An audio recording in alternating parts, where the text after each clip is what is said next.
Yes, students, so we were doing Swaraj in plantations. The government had passed the Inland Immigration Act 1 of 1859, under which plantation workers were not permitted to leave the fields, right? And worker interpreted the Gandhi Raj, and they violated the act, hence they were beaten by the police. We have done this. And so movement in the countryside, another slide. So peasants movements in Awadh. A peasants movement was organized by Baba Ramchandra, and it was against landlords and talukdars, reduction of rent and abolition of begar, with where were their main demands. So they formed the Awadh or Audh Kisan Sabha with the help of Baba Ramchandra, or in the leadership of Baba Ramchandra and Jawaharlal Nehru.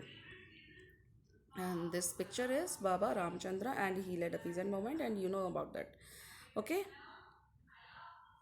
Now the next is tribal movement in the Gudam Hills of Andhra. Andhra में Gudam Hills एक जगह है आंध्र प्रदेश में. And tribals started a movement under the leadership of Alluri Sitharaman Raju.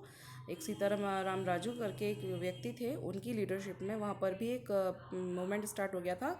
और ये tribal people के बीच में था. उनकी क्या प्रॉब्लम थी? तो tribal wanted to get back their traditional rights over forest. You have must have studied about the chapter which we have studied in 9th class, forest वाला जो चैप्टर था आपने वो पढ़ा था. और आपको मालूम है कि क्या कंडीशंस हो गई थी, क्या क्या लोगों के ऊपर उन्होंने इम्प्लीकेशंस दिए थे, और क्या क्या उन्होंने कंडीशन दे दी थी. जो ट्राइबल्स थे उनके ऊपर भी बहुत सारे रेस्ट्रिक्शंस लगा दिए गए थे, right. So traditional rights over the forest, and the method of the followed by the tribals and peasants were against the Gandhian method of the non-violence, and they followed the violent method of struggle. उन्होंने अपने तरीके से इसको violent method से इस struggle को आगे बढ़ाया, right. अब देखिए ये अलूरी सीताराम राजू हैं. So he led a movement of the tribal people in Gudam Hills of Andhra Pradesh, and many people considered him as an incarnation of God. उनको लगता था कि ये भगवान की भेजे हुए कोई व्यक्ति है. So they believed that he had many special powers, के पास बहुत सारी पावर्स हैं जिससे वो सारी प्रॉब्लम्स दूर कर सकते हैं उनकी.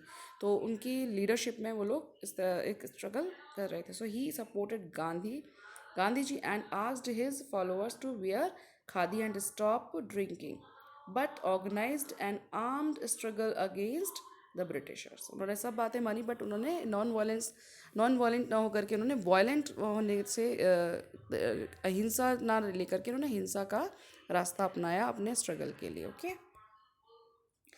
अब है आसाम टी प्लांटर्स के बारे में बात करेंगे. Workers in the plantations of the Assam demanded the right to move freely in the out of the states, and they pose the inland immigration act 1859. और ये हम इसको पहले भी कर चुके हैं, राइट. इसको आप एंड दिस पिक्चर है अलूरी सीताराम राजू की है. And withdrawal of the non cooperation movement, ये इसमें क्या हुआ था? The movement became violent in some places. देखिए मैंने आपको बताया ना कि बहुत सारे लोगों ने इसको वायलेंटली लिया. So in February 1922 in Chauri Chaura Uttar Pradesh, people turn violent and set fire to a police station. 22 policemen were killed in this incident. Gandhi ji was against violence. तो उन्होंने क्या किया? इसको दोबारा से इसको वापस ले लिया, विड्रॉ कर लिया, राइट. अब गांधी जी देखिए क्या करें. I think that it was necessary to train the people in non violent satyagraha to get swaraj. Okay. तो उन्होंने इसलिए इसको विड्रॉ कर लिया. सो अब इसके बारे में आगे हम पढ़ेंगे साइमन कमीशन की. ओके.